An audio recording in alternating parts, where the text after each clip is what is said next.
Good morning, Suprabhatam. आप देख रहे हैं हमारा यूट्यूब चैनल मनोहर वाणी। आज के इस वीडियो में मैं आप लोगों को हिंदी पाठ्य पुस्तक क्षितिज भाग 1 गद्य खंड के अंतर्गत दो बैलों की कथा का चौथा एवं पांचवा खंड पढ़ाने जा रहा हूं। इसके पहले के वीडियो में आप लोगों ने देखा कि हीरा और मोती गया के घर से भागने के क्रम में भूख लग जाने पर एक मटर के खेत में घुस जाते हैं। वे मटर खाने लगते हैं और इसी बीच मटर के खेत का मालिक पहुंच जाता है और इन दोनों को पकड़ लेता है और काजी हाउस में बंद कर देता है। अब काजी हाउस में इन दोनों की क्या हालत हुई, इन दोनों के साथ किस तरह के व्यवहार किए गए, आप इस खंड में पढ़ेंगे, चौथा खंड में पढ़ेंगे। जिस तरह से भारतीय क्रांतिकारियों को जेल में यातनाएं दी जाती थी, शारीरिक कष्ट दिए जाते थे, उसी तरह के कष्ट इन बैलों को काजी हाउस में दिया जाने लगा। हीरा और मोती भारतीय क्रांतिकारी के ही प्रतिनिधित्व कर रहे हैं। तो आइए देखें कि इन दोनों बैलों को काजी हाउस में क्या स्थिति होती है और वे वहां से किस प्रकार भाग निकलते हैं। कहता है कि दोनों मित्रों को जीवन में पहली बार ऐसा साविका पड़ा कि सारा दिन बीत गया और खाने को एक तिनका भी न मिला। जीवन में पहली बार इस तरह की साविका पड़ी। साविका मतलब दुख। ऐसा कष्ट कभी इन लोगों को नहीं भोगना पड़ा था। खास करके खाने पीने के मामले में ऐसी दिक्कतें कभी नहीं आई थी, क्योंकि झुर्री काछी बहुत प्रेम पूर्वक अपने बैलों को खिलाता था। लेकिन काजी हाउस में इन्हें खाने को नहीं दिया जाता था। सारा दिन बीत गया और खाने को एक तिनका भी न मिला। समझ में ही नहीं आता था यह कैसा स्वामी है, यहाँ का कैसा मालिक है। इससे तो गया फिर भी अच्छा था। काजी हाउस के मालिक की तुलना गया से करता है तो वह पाता है कि इससे बढ़िया तो गया जरूर था। वहां रूखा सूखा ही सही, लेकिन खाने को जरूर कुछ न कुछ मिलता था। यहाँ कई भैंसें थी, कई बकरियां, कई घोड़े, कई गधे, पर किसी के सामने चारा न था। यानी खाने के लिए कुछ भी नहीं दिया गया था।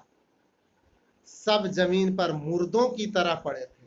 सभी काजी हाउस में बेजान पड़े हुए थे, मरे हुए के समान पड़े हुए थे। कई तो इतने कमजोर हो गए थे कि खड़े भी न हो सकते थे। इतने दुर्बल हो गए थे कि खड़ा हुआ भी पार नहीं लगता था। सारा दिन दोनों मित्र फाटक की ओर टकटकी लगाए ताकते रहे, पर कोई चारा लेकर आता न दिखाई दिया। तब दोनों ने दीवार की नमकीन मिट्टी चाटनी शुरू की, पर इससे क्या तृप्ति होती। भूखा क्या नहीं करता। जब जोरों की भूख लगी तो इन दोनों ने दीवार की मिट्टी चाटनी शुरू कर दी। काजी हाउस का जो बाड़ा था, घेरा फेंस, वो कच्ची मिट्टी की बनी हुई थी। तो इन दोनों बैलों ने मिट्टी चाटनी शुरू कर दी भूख मिटाने के लिए। लेकिन क्या मिट्टी चाटने से कहीं भूख मिटती है? उससे कहीं तृप्ति होगी? रात को भी जब कुछ भोजन न मिला तो हीरा के दिल में विद्रोह की ज्वाला दहक उठी। रात में भी कुछ खाने को नहीं मिला तो हीरा भड़क गया। वह प्रतिकार करना चाहता था, वह विरोध करना चाहता था। मोती से बोला, अब तो नहीं रहा जाता मोती।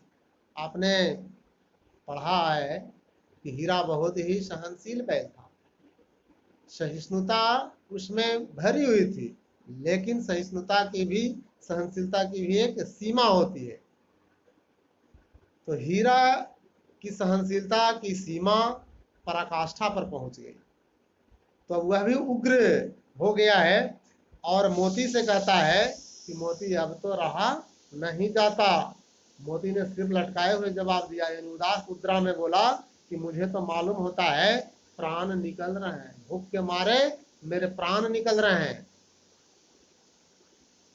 इतनी जल्द हिम्मत न हारो भाई, यहां से भागने का कोई उपाय निकालना चाहिए। मोती ने कहा कि हिम्मत से काम लो, इतनी जल्दी हिम्मत न हारो, यहां से भागने का कोई उपाय निकालना चाहिए। तो हीरा कहता आओ दीवार तोड़ डाले, मुझसे तो अब कुछ नहीं होगा। बस इसी बूते पर अकड़ते थे। मोती कहता कि बस इसी बूते पर, इसी घमंड में अकड़ते थे, सारी अकड़ निकल गई, सब घमंड चूर हो गया। बाड़े की दीवारें कच्ची थी, मैंने पहले बताया कि काजी हाउस यानी मवेशी खाना की जो दीवारें थी, जो बाउंड्री वॉल थी, वो कच्ची थी, मिट्टी की बनी हुई थी। हीरा मजबूत तो था ही, अपनी नुकीले सिंग दीवार में गड़ा दिए और जोर मारा तो मिट्टी का एक चीपड़ निकल आया। सिंग से जब दीवार पर प्रहार किया तो उसे चीपड़ निकल आया, उसका ढेला नीचे गिरा। फिर तो उसका साहस बढ़ा, इसने दौड़ दौड़ कर दीवार पर चोटें की, दुगनी ताकत से, दुगने उत्साह के साथ बार बार दीवार पर सिंगों से प्रहार करना शुरू किया और हर चोट में थोड़ी मिट्टी गिराने लगा। उसी समय काजी हाउस का चौकीदार लालटेन लेकर जानवरों की हाजिरी लेने निकला। तो काजी हाउस का जो चौकीदार था वह प्रतिदिन शाम के समय में जानवरों की हाजिरी लेता था, अटेंडेंस बनाता था, देखता था कि सभी जानवर सुरक्षित हैं या नहीं। उसे हमेशा भय सताया रहता था, क्योंकि मवेशी खाना में मवेशियों की संख्या अधिक थी, तो डर लगा रहता था कि कहीं कोई जानवर दब करके मर तो नहीं गए या कोई दीवार तोड़कर भाग तो नहीं गए। इसलिए प्रतिदिन उसकी हाजिरी ली जाती थी। हीरा का उज्जटपन यानी हीरा का नटखटपन देखकर उसने उसे कई डंडे रसीद किए। कई डंडे से पिटाई हो गई हीरा की, क्योंकि हीरा ने ही दीवार तोड़ने का प्रयास किया था, इसलिए उसकी पिटाई हो गई और मोटी रस्सी से बांध दिया गया इसे। मोती ने पड़े पड़े कहा, आखिर मार खाई, क्या मिला, क्यों ऐसा कर रहा था? मार खाई न व्यर्थ में, अपने बूते भर जोर तो मार दिया। हीरा कहता है कोई बात नहीं, मार खाए तो खाए, अपनी हिम्मत भर जोर तो लगाए, ऐसा जोर मारना किस काम का कि और बंधन में पड़ गए। मोती कहता है कि जोर लगाने से क्या फायदा हुआ, और बंधन में पड़ गए, रस्सियों से तुम्हें बांध दिया गया। जोर तो मारता ही जाऊंगा, चाहे कितने ही बंधन पड़ते जाएं, मैं जोर तो लगाता ही रहूंगा। हीरा ने कहा जान से हाथ धोना पड़ेगा। मोती कहता ऐसा करोगे तो जान से हाथ धोना पड़ेगा, तुम्हें मार देगा, कुछ परवाह नहीं, यूं भी तो मरना ही है। सोचो दीवार खुद जाती तो कितनी जानें बच जाती। कोई बात नहीं, मार खाएंगे तो खाएंगे, लेकिन सोचो यदि दीवार तोड़ देते, दीवार यदि गिर जाती तो इसमें जो बंद बहुत सारे पशु हैं उसमें से कितने की जानें बच जाती। इतने भाई यहाँ बंद हैं, किसी की देह में जान नहीं है। हीरा मोती से और पहले से भी वहां बहुत से जानवर बंद हैं जिन्हें कई दिनों से खाने पीने को कुछ नहीं दिया गया है, एकदम दुर्बल हो गए हैं, मुर्दों के समान हो गए हैं। दो चार दिन और यही हाल रहा तो सब मर जाएंगे। हाँ यह बात तो है। अच्छा तो ला फिर मैं भी जोर लगाता हूँ। मोती भी जोर लगाने लगा। मोती ने भी दीवार में उसी जगह सिंग मारा जहां हीरा सिंग लगा रहा था। थोड़ी सी मिट्टी गिरी और फिर हिम्मत बढ़ी। फिर तो वह दीवार में सिंग लगाकर इस तरह जोर करने लगा मानो किसी प्रतिद्वंदी से लड़ रहा, जैसे किसी दुश्मन से। प्रतिद्वंदी मतलब दुश्मन। जैसे कोई दुश्मन से लड़ता है तो अपनी पूरी ताकत झोंक देता है दुश्मन को पछाड़ने के लिए, उसी तरह से पूरा साहस पूरी हिम्मत के साथ दीवार को तोड़ने में अपना जोर आजमाइश करने लगा। आखिर कोई 2 घंटे की जोर आजमाई के बाद दीवार ऊपर से लगभग 1 हाथ गिर गई। बहुत देर तक प्रयास करते करते करते आखिर उसने दीवार को गिरा ही दिया। ऊपर से 1 हाथ की लंबाई के बराबर दीवार गिर गई। उसने दूनी शक्ति से दूसरा धक्का मारा तो आधी दीवार गिर पड़ी। दीवार का गिरना था कि अधमरे से पड़े हुए सभी जानवर चेत उठे। जो उस बाड़े में, जो काजी हाउस में सभी जानवर अधमरे थे, मुर्दों के समान पड़े थे, उनमें भी जान आ गई, उनमें चेतना आ गई। वे सब उठ खड़े हुए। तीनों घोड़ियां सरपट भाग निकली। सबसे पहले उसमें जो 3 घोड़ियां बंद थी वह तेजी से भागी। फिर बकरियां निकली। उसके बाद उसमें बंद बकरियां थी वह भी निकली। इसके बाद भैंसे भी खिसक गई, पर गधे अभी तक ज्यों के त्यों खड़े थे। काजी हाउस से सभी जानवर जान लेकर भागे, गिरते पड़ते भागे, लेकिन गधा को देखिए। गधा के बारे में पहले आप पढ़ चुके हैं, कितना सहनशील, कितना सहिष्णु होता है। उसे कितनी भी सजा दीजिए, कितना कष्ट दीजिए, खाने पीने को मत दीजिए, लेकिन वह कभी प्रतिकार नहीं करता है, कभी विरोध नहीं करता है। यहाँ उसका एक अच्छा नमूना देखे प्रस्तुत कर रहा है कि सभी जानवर भाग गए, लेकिन गधा ज्यों के त्यों खड़े थे। तो हीरा ने पूछा, तुम दोनों क्यों नहीं भाग जाते? एक गधे ने कहा, जो कहीं फिर पकड़ लिए जाएं, भागेंगे कहीं फिर पकड़ा जाएंगे और मार पड़ेगी, इसलिए नहीं भागना ही अच्छा है। तो क्या हरज है, अभी तो भागने का अवसर है। हीरा कहता है, अरे पकड़ाएगा या नहीं पकड़ाएगा ये तो बाद की बात है, अभी तो तुमको भागने का मौका है, क्यों नहीं भाग रहे हो? हमें तो डर लगता है, हम यहीं पड़े रहेंगे। आधी रात से ऊपर जा चुकी थी। दोनों गधे अभी तक खड़े सोच रहे थे कि भागें या ना भागें, और मोती अपने मित्र की रस्सी तोड़ने में लगा हुआ था। गधा अभी सोच विचार कर रहा है कि यहाँ से भागे कि ना भागे, भागे कि ना भागे। यानी ये गधा भारतीय के प्रतीक है। भारतीय बहुत सीधे साधे होते हैं। अंग्रेज इन पर तरह तरह के अत्याचार करते थे, तरह तरह से जुल्म ढाते थे, फिर भी वे अपना भाग्य समझ करके सहन कर लेते थे। तो गधे नहीं भागते हैं, वहीं खड़े के खड़े रह जाते हैं।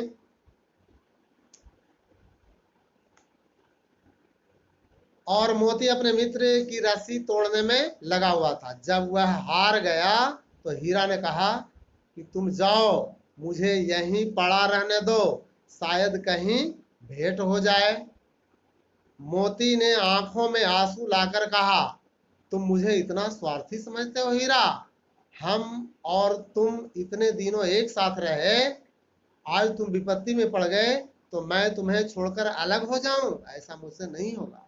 हीरा ने कहा कि बहुत मार पड़ेगी, तुमको भागने का मौका है, भाग जाओ।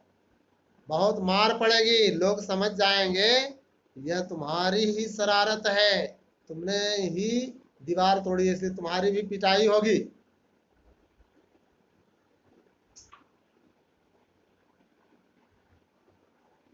मोती गर्व से बोला, जिस अपराध के लिए तुम्हारे गले में बंधन पड़ा, उसके लिए अगर मुझे मार पड़े तो क्या चिंता, इतना तो हो ही गया कि 9-10 प्राणियों की जान बच गई, वे सब तो आशीर्वाद देंगे। यह कहते हुए मोती ने दोनों गधों को सींगों से मार मार कर बाड़े के बाहर निकाला और तब अपने बंधु के पास आकर सो रहा। जब गधा स्वयं नहीं भाग सका तो बैलों ने उसे सींग मार मार कर भगाया, तब जाकर के भागा। भोर होते ही मुंशी और चौकीदार तथा अन्य कर्मचारियों में कैसी खलबली मची, इसे लिखने की जरूरत नहीं, बस इतना ही काफी है कि मोती की खूब मरम्मत हुई और उसे भी मोटी रस्सी में बांध दिया गया।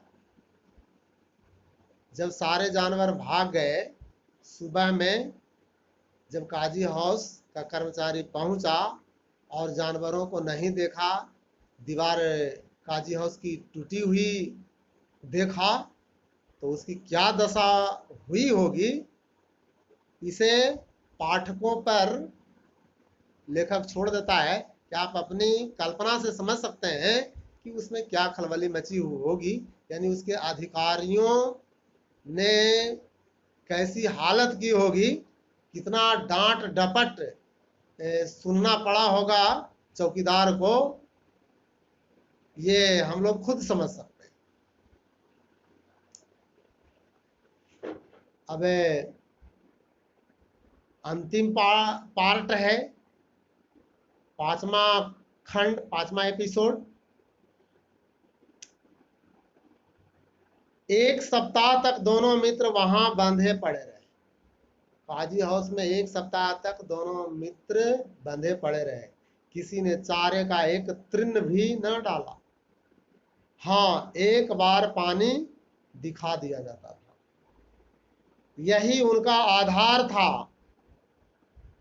जीने का एकमात्र आधार पानी था। केवल पानी दिन भर में एक बार दिखा दिया जाता था, पिला दिया जाता था, वह भी पर्याप्त नहीं। थोड़ा सा पानी दिखा दिया जाता था, पिला दिया जाता था, वही इन दोनों के जीवन का आधार था। उसी से प्राण बच रहे थे। दोनों इतने दुर्बल हो गए थे कि उठा तक न जाता था। ठठरियां निकल आई, ठठरियां यानी कंकाल, हड्डियां निकल आई थी। एक दिन बाड़े के सामने डुग्गी बजने लगी। डुग्गी बजने का मतलब घोषणा किया जाना, ढिंढोरा पीटना। पहले के जमाने में किसी सामान की यदि नीलामी होती थी सरकार की तरफ से, तो डुग्गी बजाई जाती थी, ढिंढोरा पिटवाया जाता था कि अमुक दिन इस वस्तु का नीलामी होने वाला है। तो बैलों की नीलामी के लिए बाड़े के सामने डुग्गी बजने लगी, यानी घोषणा होने लगी, और दोपहर होते होते वहां 50-60 आदमी जमा हो गए। बैलों को खरीदने के लिए 50-60 आदमी इकट्ठा हो गए। नीलाम में जो वस्तु बेची जाती है वह कम दाम पर बेच दी जाती है, औने पौने दामों में बेच दी जाती है, इसलिए उसके खरीदार बहुत संख्या में पहुंचते हैं, बोली लगाई जाती है। तो 50-60 आदमी जमा हो गए। तब दोनों मित्र निकाले गए।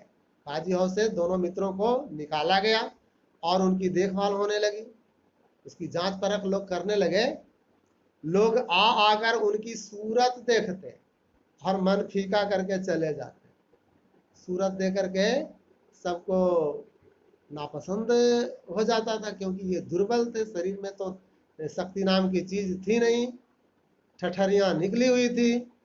जबकि जो किसान लोग पहुंचे होंगे उन्हें हिष्ट पुष्ट बैल की जरूरत होगी, तो ऐसे दुर्बल बैल को कौन खरीदता, ऐसे मृत बैल को कौन खरीदता।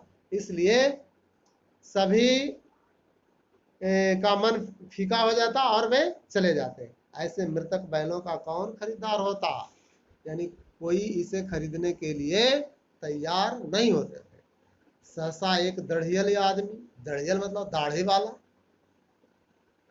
एक दाढ़ी वाला आदमी जिसकी आंखें लाल थी और मुद्रा अत्यंत कठोर, जिसके भाव भंगिमा देखने से पता चलता था कि यह आदमी बहुत ही क्रूर है, अत्याचारी है, निर्दयी है। उस तरह का एक व्यक्ति पहुंचा डरावना सूरत लिए हुए, और दोनों मित्र के कुल्हों में उंगली गोद कर मुंशी जी से बातें करने लगा। कुल्हों यानी उसके पेट में उंगली गोद करके घोप करके देखने लगा।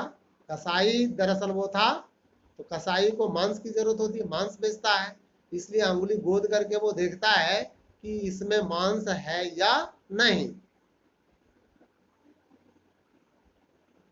और मुंशी जी से बातें करने लगा। उसका चेहरा देखकर अंतर ज्ञान से दोनों मित्र के दिल कांप उठे।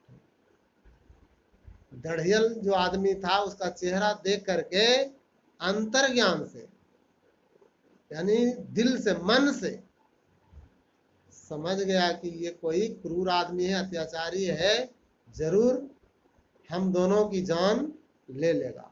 इसलिए उन दोनों के दिल कांप उठे।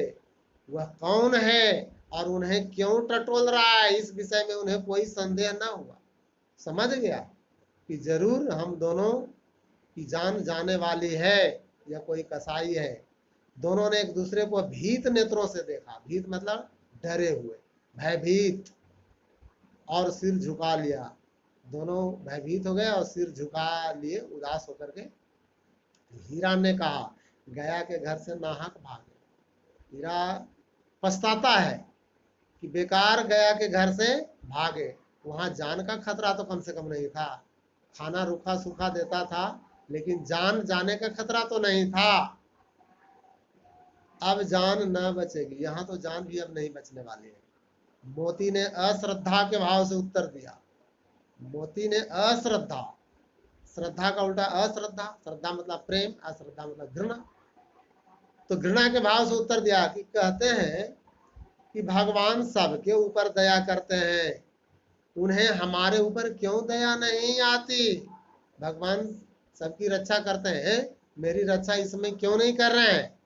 भगवान के लिए हमारा मरना जीना दोनों बराबर है। चलो अच्छा ही है, कुछ दिन उसके पास तो रहेंगे।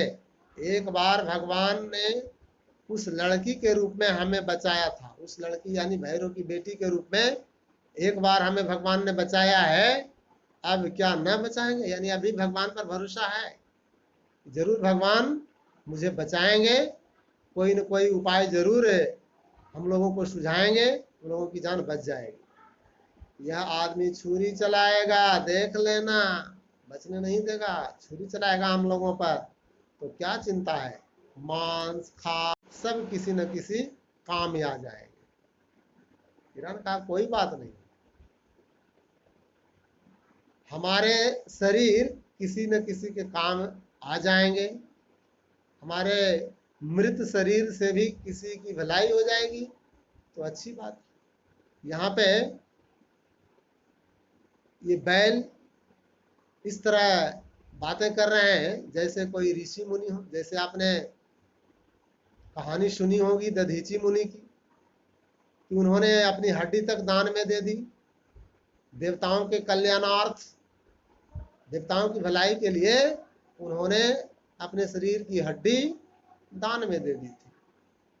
क्योंकि हमारे ग्रंथों में परोपकार से बढ़कर के कोई दूसरा धर्म नहीं बताया गया।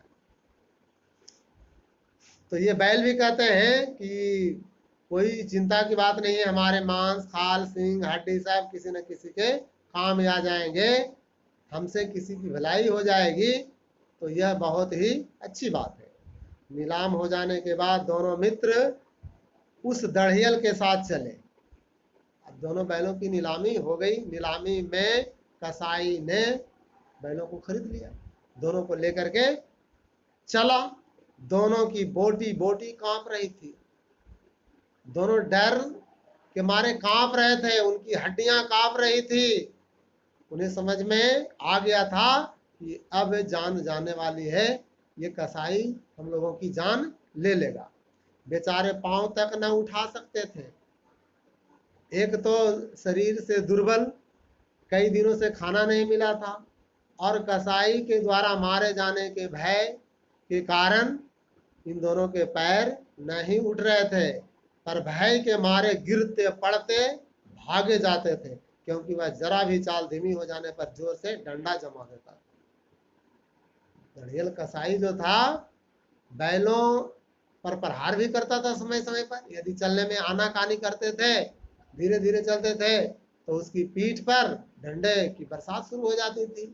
डर के मारे गिरते पड़ते भागे चले जा रहे थे। राह में गाय बैलों का एक रेवड़, रेवड़ माने समूह, झुंड, गाय बैलों का झुंड हरे भरे हार में चरता नजर आया। हरे भरे हार में यानी खंधा में, चरागाह में चरता हुआ नजर आया। सभी जानवर प्रसन्न थे। हार में जो जानवर चर रहे थे सभी प्रसन्न थे, क्योंकि वे सब आजाद थे, उन्मुक्त थे, उन्हें किसी का डर भय नहीं था। सभी जानवर प्रसन्न थे, चिकने थे और चपल थे। कोई उछलता था, कोई आनंद से बैठा पागुर करता था। कोई चर रहा है, कोई चर करके उछल रहा है, कोई बैठ करके पागुर कर रहा है। कितना सुखी जीवन था इनका, पर कितने स्वार्थी हैं सब। किसी को चिंता नहीं कि उनके दो भाई बधिक के हाथ पड़े कैसे दुखी हैं।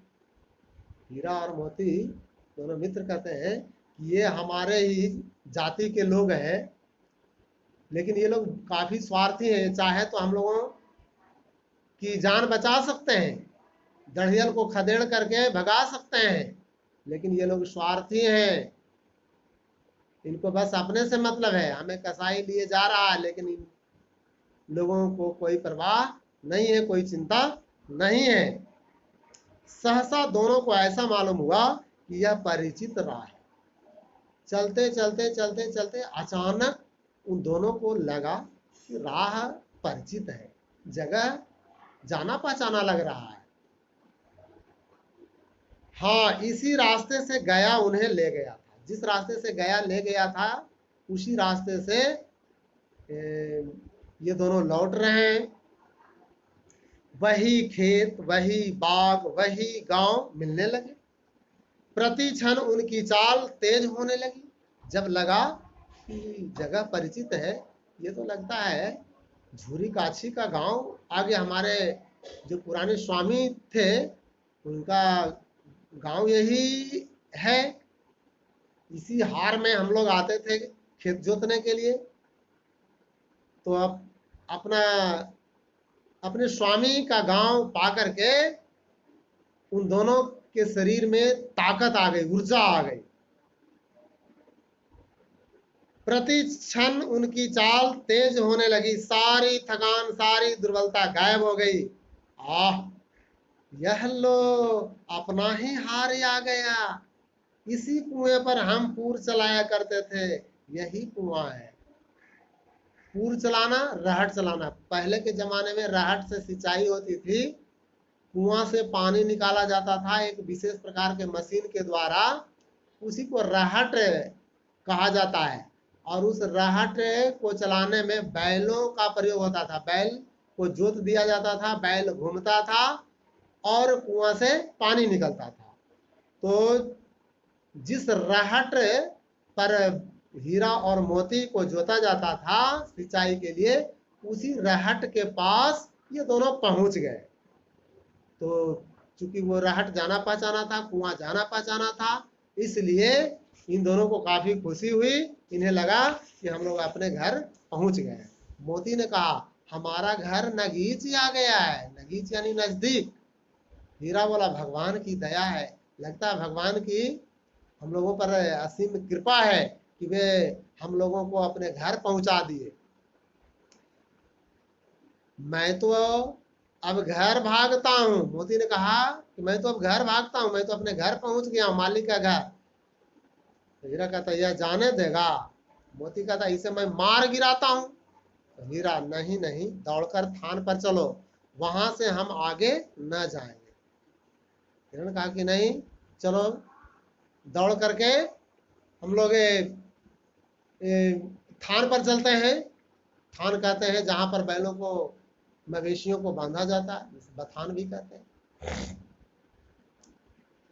तो वहां पर हम लोग चले, वहां से आगे नहीं बढ़ेंगे। दोनों उन्मत्त होकर, उन्मत्त मतलब मतवाला, दोनों उन्मत्त होकर बछड़ों की भांति कुलेले करते हुए घर की ओर दौड़े। वह हमारा थान है, वह हमारा थान है। ऐसा बोले कि वह देखो नजदीक में आ गया हमारा थान। दोनों दौड़कर अपने थान पर आए और खड़े हो गए। दढ़ियल भी पीछे पीछे दौड़ा चला आता था। झूरी द्वार पर बैठा धूप खा रहा था। झूरी अपने द्वार पर बैठ करके धूप खा रहा था। बैलों को देखते ही दौड़ा और उन्हें बारी बारी से गले लगाने लगा। मित्र की आंखों से आनंद के आंसू बहने लगे। एक झुर्री का हाथ चाट रहा था। दोनों बैल में से एक बैल झुर्री का हाथ चाट रहा था, यानी प्रेम दर्शा रहा था कि आपने मुझे इस तरह कर दिया, आपने मुझे ध्यान नहीं दिया, जिसके चलते मेरी ये हालत हो गई, ये दुर्दशा हो गई। दढ़ियल ने जाकर बैलों की रस्सियां पकड़ ली। दढ़ियल पीछे से दौड़ ही रहा था, वह भी पहुंचा और बैलों की रस्सियां पकड़ ली। झुर्री ने कहा, मेरे बैल हैं, तुम इसकी रस्सी क्यों पकड़ रहे हो? मेरे बैल हैं। तो दढ़ियल कहता, तुम्हारे बैल कैसे? मैं मवेशी खाने से नीलाम लिए आता हूँ, मैं काजी हाउस से इसे खरीद करके ला रहा हूँ, नीलामी में मैंने इसे खरीदा है। ये तुम्हारे बैल कैसे हो सकते? मैं तो समझा हूं चुराए लिए आते हो। तो झुर्री काजी ने उस पर व्यंग किया कि तुम नीलामी के बैल नहीं खरीद कर लिए आते हो, मुझे तो लगता है तुम चुरा करके लिए आते हो। चुपके से चले जाओ। झुर्री ने डराया भी, चुपके से चले जाओ, ये मेरे बैल हैं, मैं बेचूंगा तो बिकेंगे, नहीं बेचूंगा नहीं बिकेंगे। किसी को मेरे बैल नीलाम करने का क्या अख्तियार है, क्या अधिकार है, क्या राइट है? बैल मेरे हैं और बेचेंगे कोई और। किसी को मेरे बैल बेचने के अख्तियार, अधिकार, राइट नहीं है। तो कसाई कहता, जाकर थाने में रपट कर दूंगा। रपट कर दूंगा यानी मुकदमा दायर कर दूंगा, केस कर दूंगा, क्योंकि मेरे पास पर्ची है। नीलाम की वस्तु कोई खरीदता है तो उसे एक पर्ची दी जाती है, एक रसीद काट करके दिया जाता है, जो यह प्रमाणित करता है कि सही में इसने नीलाम की वस्तु खरीदी है। तो उसी पर वह कहता है कि मैं थाने में रपट कर दूंगा, केस कर दूंगा। मेरे बैल हैं, इसका सबूत यह है कि मेरे द्वार पर खड़े हैं। झुर्री काजी कहता है कि मेरे बैल हैं, इसका प्रूफ है, इसका प्रमाण है कि मेरे दरवाजे पर खड़े हैं। दढ़ियल झल्लाकर बैलों को जबरदस्ती पकड़ ले जाने के लिए बढ़ा। उसी वक्त मोती ने सिंह चलाया। मोती नहीं जाने को तैयार हुआ, वह प्रतिकार किया, विरोध किया, सिंह चलाया। दढ़ियल पीछे हटा, मोती ने फिर पीछे से दढ़ियल को वार किया। दढ़ियल भागा। दढ़ियल भयभीत हो गया। मोती के बार बार प्रहार से दढ़ियल डर गया, भयभीत हो गया। मोती पीछे से फिर दौड़ा। गांव के बाहर निकल जाने पर वह रुका, पर खड़ा दढ़ियल का रास्ता देख रहा था। दढ़ियल दूर खड़ा धमकियां दे रहा था, गालियां निकाल रहा था, पत्थर फेंक रहा था। वह बहुत दूर जा करके गालियां दे रहा था। बैलों को गाली दे रहा होगा, झुर्री काजी को गाली दे रहा होगा, ढेला भी चला रहा था। लेकिन मोती विजयी सूर की भांति उसका रास्ता रोके खड़ा था। जैसे कोई योद्धा, कोई वीर युद्ध में विजय प्राप्त कर लेता है तो वह घमंड में चूर हो जाता है, उसी तरह से मोती घमंड में चूर होकर के रास्ता रोके खड़ा था। गांव के लोग यह तमाशा देखते थे और हंसते थे। जब दढ़ियल हार कर चला गया तो मोती अकड़ता हुआ लौटा। जब दढ़ियल भाग गया तो मोती अकड़ता हुआ घमंड के नशे में एकदम चोर लौटा। हीरा ने कहा, मैं डर रहा था कि कहीं तुम गुस्से में आकर मार न बैठो। तो मोती कहता, अगर वह मुझे पकड़ता तो मैं बेमारे न छोड़ता, यानी बिना मारे नहीं छोड़ता यदि मुझे पकड़ता तो। हीरा कहता अब न आएगा, अब लगता नहीं आएगा। मोती कहता आएगा तो दूर से ही खबर लूंगा, देखूं कैसे ले जाता है। हीरा कहता जो गोली मरवा दे तो मर जाऊंगा, पर उसके काम तो न आऊंगा। जैसे चंद्रशेखर आजाद ने प्रतिज्ञा कर रखी थी कि जिंदा में मुझे कोई अंग्रेज पकड़ नहीं सकता, मेरे मरने पर ही मेरे डेड बॉडी को कोई अंग्रेज छू सकता है, जिंदा मुझे कोई पकड़ नहीं सकता। उसी तरह से मोती कह रहा है कि मर जाऊंगा पर उसके काम तो नहीं आऊंगा, हमारी जान को कोई जान ही नहीं समझता, इसीलिए कि हम इतने सीधे हैं। तो हीरा कहता है कि इसीलिए हम लोगों को कोई नहीं समझता है कि हम लोग ज्यादा सीधे हैं, यानी बहुत ज्यादा सीधा होना अच्छी बात नहीं है। समय समय पर टेढ़ापन भी दिखाना चाहिए, जहां समझ में आए कि हमारा शोषण किया जा रहा है, अत्यंत सीधा होने के कारण हम पर अत्याचार किया जा रहा है, तो वहां पर उसके विरोध में खड़े हो जाना चाहिए, आवाज उठानी चाहिए। जरा देर में नादों में खल्ली, भूसा, चोकर और दाना भर दिया गया। जैसे पहले खाना मिलता था झूरी काची के घर में, उसी तरह के भोजन फिर से मिलने लगा और दोनों मित्र खाने लगे। झूरी खड़ा दोनों को सहला रहा था, प्रेम पूर्वक उसके शरीर को सहला रहा था और 20 लड़के तमाशा देख रहे थे। लड़कों के लिए ये घटना तमाशा के समान जान पड़ रहा था, सभी देख रहे थे, हंस रहे थे, सारे गांव में उत्साह सा मालूम होता था। ऐसा लग रहा था जैसे गांव में कोई त्योहार मनाया जा रहा हो, कोई पर्व मनाया जा रहा हो। उत्साह मतलब उत्सव, जैसे उत्सव मनाया जाता है, सभी लोग खुश रहते हैं, उसी तरह से सभी लोग बहुत खुश थे। उसी समय मालकिन ने आकर दोनों के माथे चूम लिए और उसी समय मालकिन आए। मालकिन का भी मन बदल गया बैलों के प्रति, उसके मन में भी आत्मीयता की भावना जागृत हो गई और उसने भी दोनों बैलों के माथे चूम लिए। तो इस तरह से कहानी यहीं पर समाप्त होती है। धन्यवाद। शुभम भवतु। अद्य दिवसा।